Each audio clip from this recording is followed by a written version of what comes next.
नमामि शरणं सच्चिदानन्दरूपं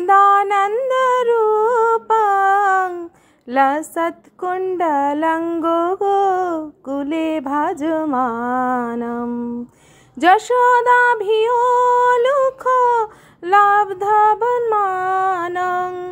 परामृष्टमत्तं ततो दूतगोप्या नमामि शरणं সচ্চিদানন্দরূপং। হরে কৃষ্ণ বন্ধুরা, চলছে দামোদর মাস। আর দামোদর মাসের সবথেকে বেশি মাহাত্ম্যপূর্ণ যে জিনিসটি সেটি হলো দীপদান।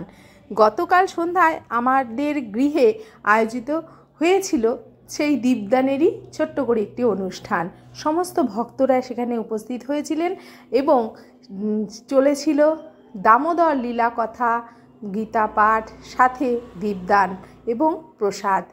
তাই সব মিলেমিশে কালকের সন্ধ্যাটা খুব আনন্দ মুখরিত হয়ে উঠেছিল। ভগবান যেখানে থাকেন সেটাই বৃন্দাবন, তাই বৃন্দাবনে পরিণত হয়েছিল মনে হচ্ছিল। আর সবার মুখে ছিল ভগবানেরই নাম।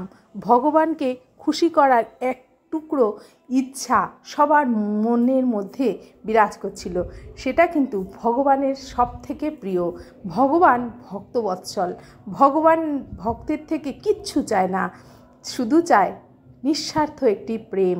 আর সেটা আমরা শুধু একটি শুদ্ধ হৃদয়ের মাধ্যমে ভগবানকে দিতে পারি। যেখানে কোনো জটিলতা কুটিলতা নেই, সেই রকম একটি শুদ্ধ হৃদয় ভগবানকে আমরা অর্পণ করতে পারি।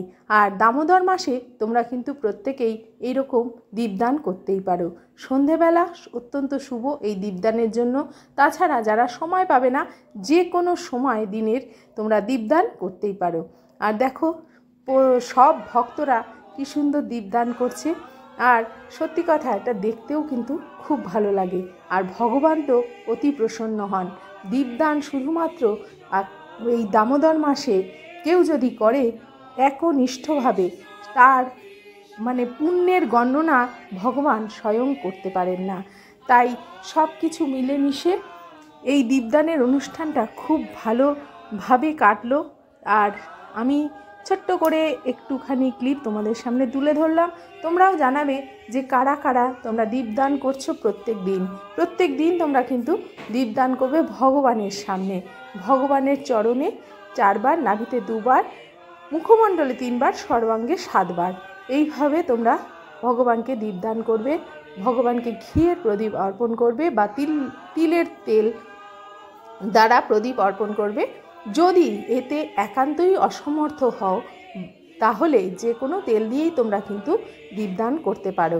আর মাটির প্রদীপ, কলার খোল অথবা তুলসী কাষ্ঠের ডাল বা তুলসী কাষ্ঠ দিয়েও কিন্তু তোমরা এই দীপদান করতে পারো। যেভাবেই হোক তোমরা পুরো পরিবার একসাথে সন্ধেবেলায় ভগবানের উদ্দেশ্যেই দীপদান করো।